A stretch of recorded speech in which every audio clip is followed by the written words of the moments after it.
Hello everyone, आज है 15 नवंबर और आज इस वीडियो में पांच हम ऐसी कंपनियों के बारे में बात करने जा रहे हैं जो कल बाजार खुलते ही ट्रेंड में रहने वाली है। और सबसे पहली जो कंपनी है वो है बजाज फाइनेंस। देखिए, आज अगर हम देखें तो एक खबर आई जिसके चलते जैसे ही मार्केट क्लोज हो रहा था 2% का यहाँ पर हमें डिक्लाइन देखने को मिल गया। देखो, Bajaj finance definitely long term की एक बेहतरीन कंपनी हम इसको कंसिडर कर सकते हैं, लेकिन शॉर्ट टर्म में यहाँ पर कुछ चैलेंजेस भी होने वाले हैं। जियो की एंट्री के साथ इन्होंने पैसा भी रेस करा था और आने वाले दौर में ये जो सेक्टर है ना, यहाँ पर कंपटीशन जो है वो और ज़्यादा तगड़ी होने वाली है। और यहाँ पर जो बड़ी अपडेट्स है वो आरबीआई की तरफ से निकल कर आई है कि आरबीआई ने बजाज फाइनेंस को स्टॉप करने के लिए बोला है कि जो लैंडिंग ये लोग प्रोवाइड करवाते हैं via e com and Insta EMI card, इसको इमीडिएट इफेक्ट से बंद करने के लिए बोला है। और देखा जाए तो भैया, ये जो इंस्टा ईएमआई कार्ड है स्पेसिफिकली, ये मेरे हिसाब से काफ़ी बड़ा है इनका। और अगर यहाँ पर इनको रोक लगाने की बात आ रही है तो दिक्कत है यहाँ पर। और यही वजह है कि आज मार्केट क्लोज होते 2% का डिक्लाइन आया तो ज़रूर आया, और कल भी उसका असर देखने को मिलने वाला है। क्योंकि देखो, इससे पहले भी जब आरबीआई ने बैंक ऑफ बड़ौदा के ऊपर, मतलब जो उनका ऑनलाइन ऐप था, वहां से नए क्लाइंट जोड़ने को लेकर मना करा गया था, तो एक बड़ा फॉल हमने देखा। हालांकि बाद में वो रिकवर भी कर गया। तो सेम चीज़ यहाँ पर मुझे लगता है कि यहाँ पर देखने को मिलेगी। शॉर्ट टर्म के लिए एक फॉल एक्सपेक्टेड है, लेकिन दोबारा से रिकवरी भी यहाँ पर हो जाएगी। तो यहाँ पर देखोगे, the order has been issued due to the non adherence to the extant provision of RBI digital lending guidelines, ये स्टेटमेंट में बोला गया है। And the NBFCs non adherence to the norms particularly include the non issue of key fact statement to the borrowers under these two lending products. तो यहाँ पर simple सी बात है भैया, लैंडिंग के लिए ये दोनों चीज़ें इनको बंद करने के लिए बोली है। वो शॉर्ट टर्म के लिए यहाँ पर शेयर पे इफेक्ट डालेगी, वो भी उस टाइम पे जब शेयर ऑलरेडी काफ़ी हाई वैल्यूशन के ऊपर ट्रेड कर रहा है। दूसरी जो कंपनी है जो कल ट्रेंड में रहेगी या फिर एक्शन में रहेगी वो है SJVN। हालांकि यहाँ पर 1% का डिक्लाइन जरूर आया, लेकिन पिछले एक महीने में देखो तो पहले गिरावट थी, 66 पे शेयर गया था, वहां से बेहतरीन तेजी वापस से लौटती नजर आई, 76 पे ये शेयर आ गया।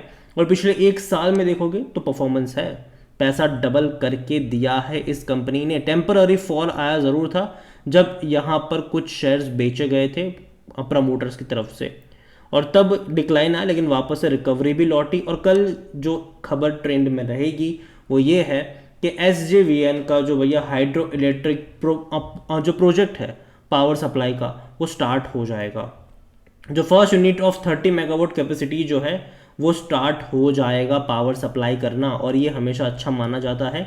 और उम्मीद करते हैं कि सक्सेसफुली ये आगे और अच्छे से अपनी चीज़ों को करे और बिजनेस अच्छे से ग्रो करता रहे इनका। यहाँ पर आप देखेंगे तो चेयरमैन ने खुद बताया है स्टेटमेंट में कि SJVN has successfully synchronise the first unit of 60 megawatts Naitwar Mori hydro electric project with the national grid.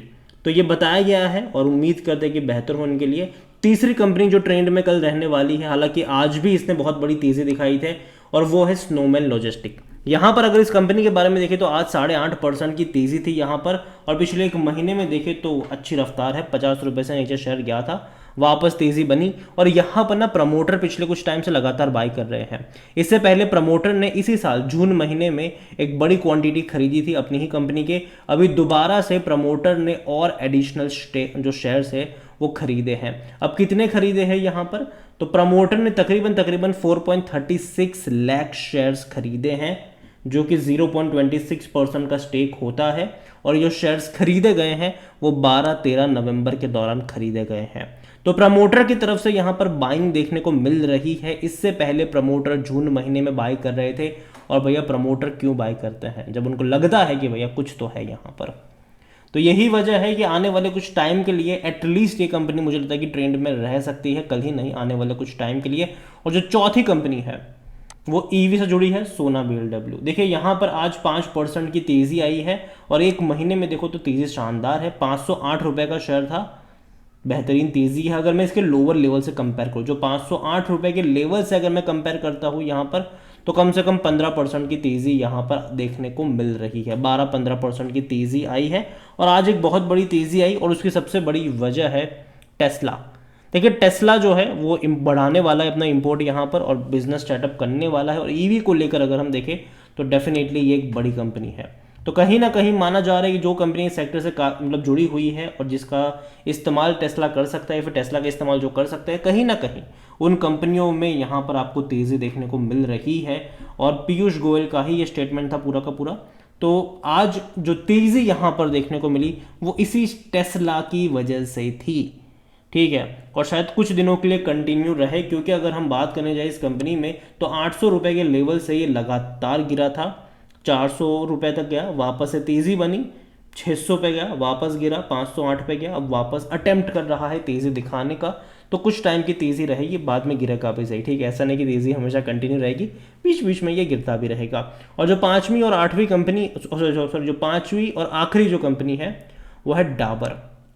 देखिए 524 रुपये का ये शेयर है और डाबर अभी कंट्रोवर्सी में फंसा हुआ है। जो ये जो महावीर बैटिंग ऐप वाली कंट्रोवर्सी है उसमें डाबर अभी हाल फिलहाल में फंसा है। कंपनी फंडामेंटली स्ट्रांग ज़रूर है, लेकिन दिक्कत यहाँ पर यही है कि इनका नाम सामने आया है। हालांकि कंपनी की तरफ से तो स्टेटमेंट में कहा गया कि देखो भैया हमारा कोई लेना देना नहीं है इनसे, जो भी एफआईआर वगैरह है वो फॉल्स है यहाँ पर, ये तो उन्होंने बता दिया है। और भी कुछ चीज़ है जिसमें ये फंसी हुई है कंपनी। और जहाँ तक पिछले एक साल का परफॉर्मेंस देखा जाए तो लगातार डिक्लाइन मोड ज़रूर है, 590 से गिरा है ये शेयर। लेकिन एक साल का अगर आप देखोगे ना तो जो लोअर लेवल था इसका, ठीक है, वो 505 रुपये का था, जो हायर लेवल था वो मुश्किल से 600 रुपये का था। तो गिरा, तेज़ी आई, गिरा, तेज़ी की कोशिश कर रहा था, इन खबरों ने और गिरा दिया इसको, लेकिन दोबारा तेज़ी लौटेगी। लेकिन अभी तो ये पे डिक्लाइन वाला मोड चल रहा है। उम्मीद करते कि जो 500 रुपये का जो लेवल है वहाँ पर एक सपोर्ट दोबारा से बन जाए और तेज़ी वहाँ से हमें देखने को मिल जाए। तो कल ये 5 कंपनी आपके आपके रडार पे होनी चाहिए, पॉजिटिव नेगेटिव दोनों तरीके से आप इसमें प्ले कर सकते हो। वीडियो को यहीं पे एंड करूंगा, पसंद आया हो तो लाइक करें, शेयर करें, चैनल पर अगर पहली बार है तो प्लीज़ सब्सक्राइब करें। और इन पांचों में से कौन सी कंपनी आपको पसंद है या फिर आप इन्वेस्ट करके बैठे हो तो कमेंट में लिख के ज़रूर बताइएगा। Thank you.